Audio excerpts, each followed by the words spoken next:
Bonjour à tous, le comité régional de cyclisme réussira-t-il à calmer la colère de certains présidents de clubs? Pourquoi ce nouveau règlement concernant les coureurs étrangers est-il en vigueur? Des adaptations ou dérogations sont-elles possibles? Frédéric Théobald, le président du comité régional de cyclisme de Guadeloupe, est l'invité de Franc-Parler. Frédéric Théobald, bonjour. Bonjour. On imagine que vous auriez bien voulu vous passer de cette petite fronde. Tout à fait, mais après, c'est les règles. Et ma foi, quand on est président d'un comité régional, une institution majeure, qui est sous tutelle d'une fédération, on ne peut pas gérer un comité avec de l'émotion. Donc je suis quelqu'un de très rationnel et il faut appliquer la réglementation à la lettre. Oui. Est-ce que vous comprenez la colère qui s'exprime, colère, déception? Si, je comprends la colère. Amertume. Je comprends la colère de certains clubs, parce que parmi les clubs, il y en a qui font de la formation, entre autres. Mais c'est vrai qu'ils se réfèrent à un courrier que je leur ai adressé en août dernier, concernant les coureurs étrangers, en les invitant à se référer aux articles 1.030 jusqu'à 1.032 qui concernent les coureurs étrangers et leur participation dans les clubs français. Par contre, ils n'ont pas lu, ils ne se sont pas référés au texte, ils se sont contentés simplement de fournir les pièces administratives, qui fait qu'ils se retrouvent aujourd'hui en porte-à-faux. Et surtout par rapport à l'afflux de demandes de coureurs, on a même 2 coureurs mineurs, on a eu une grosse affluence de demandes de coureurs étrangers. Ah oui. Forcément, on était quand même dans une démarche qui allait peut-être mettre en péril notre cyclisme et notre jeunesse. Rappelant, comme j'ai dit à certains clubs, surtout les coureurs vénézuéliens, ils sont dans la même équipe pour la plupart au Venezuela et dans des clubs différents en Guadeloupe. Ça veut dire que celui qui est peut-être à l'USL et celui qui est à VO2C et Team Madras sont dans la même équipe, l'équipe Fondation Angeles au Venezuela, et ils sont dispatchés en Guadeloupe. Ça veut dire qu'il peut y avoir des coalitions. Ah oui. Et puis voilà, donc en fait c'est très dangereux pour le cyclisme et pour notre jeunesse. Et comme moi j'ai dit, je suis venu pour les jeunes.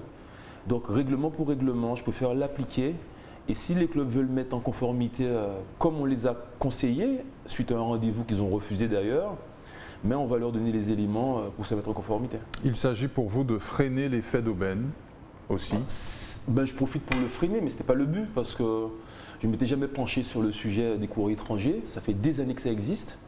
Mais c'est vrai que la réglementation a évolué, parce que le but des comités régionaux, c'est de promouvoir le cyclisme sur le territoire. Donc, et là, quand vous avez, j'avais déjà près de 26 demandes, on aurait pu avoir au moins une trentaine de coureurs sud-américains dans le gratin. Je pense que ça aurait tué nos jeunes, parce que forcément, ils n'ont pas le même niveau de pratique. Il y en a qui sont à l'école, et les gars sont là, ils sont nourris, logés, ils sont aux frais de la princesse, ils ont des vélos, ils font des selfies dans les avions, ils sont tranquilles, sans contrainte. Et nos parents, nos jeunes ici doivent faire des crédits pour payer des vélos. C'est pas la même course dans la course. Ce nouveau règlement qui pose problème et qui concerne donc les coureurs étrangers auxquels avaient recours les clubs, qu'implique-t-il concrètement? C'est un règlement qui a évolué, mais c'est pas tellement nouveau, c'est pas vraiment appliqué. Ouais. Et il faut bien comprendre, c'est que les coureurs de l'espace Europe, il n'y a pas de problème. Comme j'ai dit, les clubs peuvent avoir autant de coureurs français, allemands, croates. Enfin, il y a des espaces où libre circulation quand on est européen. Nous sommes sur un territoire français. Voilà. Concernant les Sud-Américains qui rentrent dans un groupe spécifique, ils sont considérés comme des étrangers, donc ils n'ont pas d'accord avec Cotonou. Enfin, voilà. Ouais. Donc ces coureurs-là, en fait, quand ils viennent sur un territoire français, donc la Guadeloupe,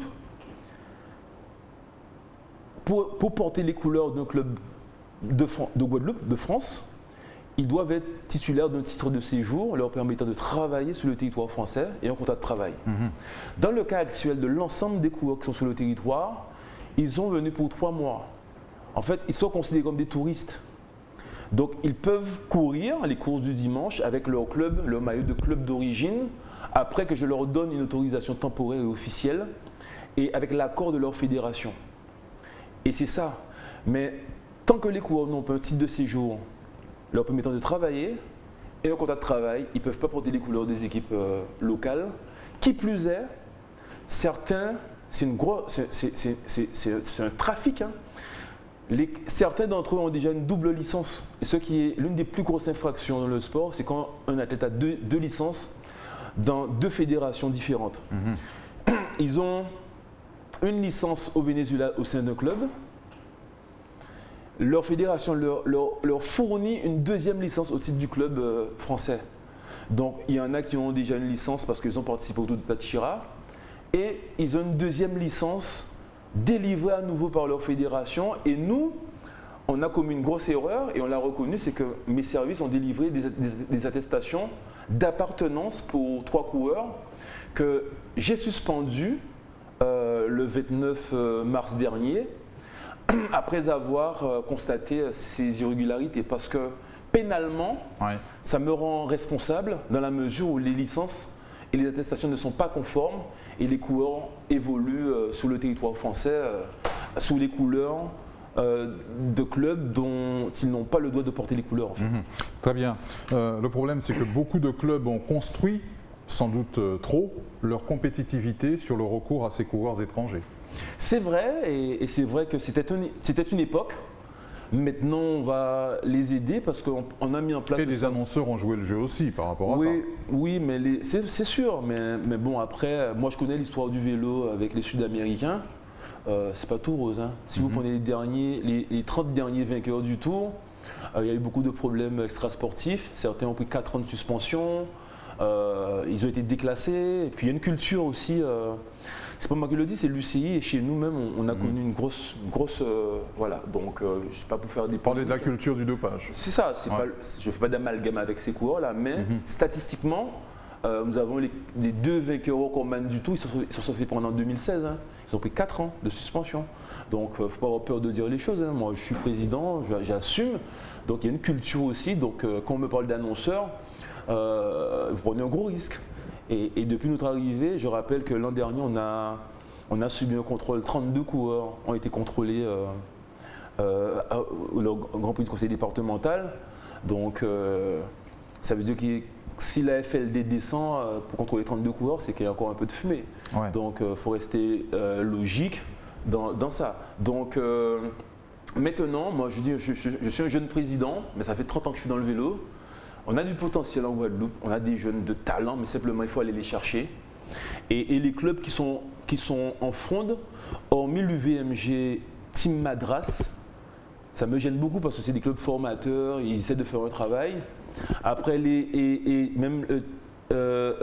autres, ils n'ont pas beaucoup de coureurs, ils ont peu d'écoles de vélo. Le rayon d'argent, c'est vrai, à des écoles de vélo, mais c'est des clubs qui n'ont pas d'élite et qui ont du mal à se structurer. Et c'est pour ça qu'on les invite à se rapprocher auprès de nous pour qu'on puisse les aider. Et concernant le team KAMA-CCD, je le redis encore, j'ai reçu aucune demande à ce jour de coureurs étrangers de la part de ce club qui est dans la fronde. Donc c'est pour ça que je ne me permets pas de les comptabiliser parmi les frondeurs. C'est une démarche personnelle d'eux-mêmes. Mais à ce jour, j'ai reçu aucune demande de coureurs étrangers pour intégrer l'équipe KAMA-CCD. Très bien. On a trop fait appel à ces coureurs étrangers au sein de notre peloton? Je pense que ça a eu son époque, mais je pense que oui. Et puis certains se sont pris au jeu. Il y en a qui avaient une culture. Ça fait des années que ça existe. Hein. Depuis à l'époque des Villa Mizar, les années 90, ouais. Ortiz, tous ces coureurs-là, l'USL et tout. Mais après, moi je ne suis pas contre. Hein. Simplement, dès qu'ils se mettent en conformité avec la réglementation, les clubs pourront avoir leurs coureurs. Hein. Simplement, je ne m'étais jamais penché dessus vraiment. Et c'est en échangeant avec ma fédération que j'ai mesuré vraiment que quand les licences ne sont pas en conformité, il suffit que le gars meure dans une course ou accident grave, et ben, qui délivre les licences? C'est moi ici. Et des problèmes. Donc j'ai voulu éviter ça et inviter les clubs à se mettre en conformité. Et voilà. Ces coureurs dont on parle, Frédéric Théobald, ont-ils vraiment contribué à faire progresser notre cyclisme? Alors on a suffisamment de recul là. Hein. On a du recul, mais je ne sais pas si ça progresser et dégoûter. Parce que comme je vous dis, les gens parlent de progresser, mais le plus souvent, les gars ont des problèmes extrasportifs. Je rappelle en 2016, il y a eu un contrôle antidopage ADE Vous avez eu beaucoup de coureurs contrôlés ce jour-là. On a eu 8 coureurs, dont première fois un jeune Guadeloupéen s'est fait prendre à l'hormone de croissance. Ça ne s'est jamais fait en France. Il y avait une culture et dans la même équipe, ils ont pris au moins 3 ou 4 dans la même équipe, y compris le vainqueur Adam Persga à l'époque, qui l'avait remporté, c'était le Grand Prix CNBT. Donc progresser, pas progresser, c'est beaucoup dire. C'est normal que quand les gars sont à l'EPO, forcément ils roulent plus vite. Hein. Donc aujourd'hui, je pense qu'il ne faut pas avoir peur de dire les choses. Moi, c'est la réglementation qui prime.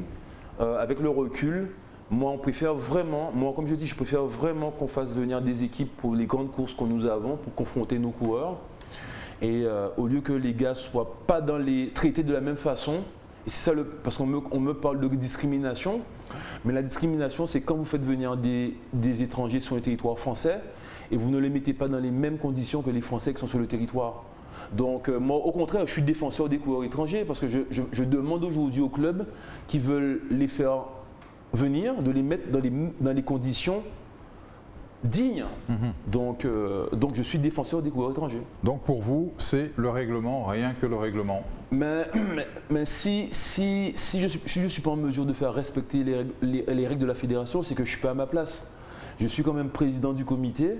C'est notre première vocation et le problème c'est que je pense qu'aujourd'hui ça continue à faire le buzz, mais les gens sont tellement habitués avec les faveurs, à nous attendre, c'est pas le moment et c'est pour ça qu'à chaque fois on a du mal à avancer.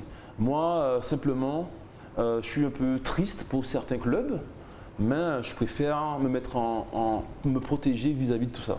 Dans ce contexte assez lourd, hein, il faut l'admettre. Comment envisagez-vous l'organisation du prochain Tour cycliste international? Mais déjà, nous allons lancer très bientôt l'appel à candidature pour les clubs, parce que le Tour de la Guadeloupe, c'est une épreuve internationale.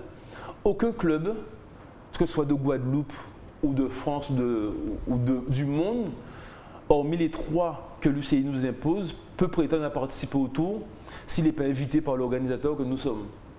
Donc nous allons lancer un appel pour dire aux clubs qui souhaitent participer au Tour de se faire connaître et après on va leur faire une réponse favorable ou défavorable. Et là, même parmi les clubs contestataires, j'ai vu que tous les clubs sont engagés ce week-end pour le Denis Manette. Donc ça prouve que finalement tout le monde est conscient qu'il y a des règles et vaut mieux peut-être aller pour l'intérêt du cyclisme. Et ce sport et aimer des Guadeloupéens, ça fait 2 ans que nous sommes en crise. Donc il faut sortir de l'agitation et se mettre en conformité. Merci à vous Frédéric Théobald d'être venu sur notre plateau. Merci à vous de nous avoir suivis. On se retrouve très vite sur votre chaîne locale pour un nouveau Franc-Parler.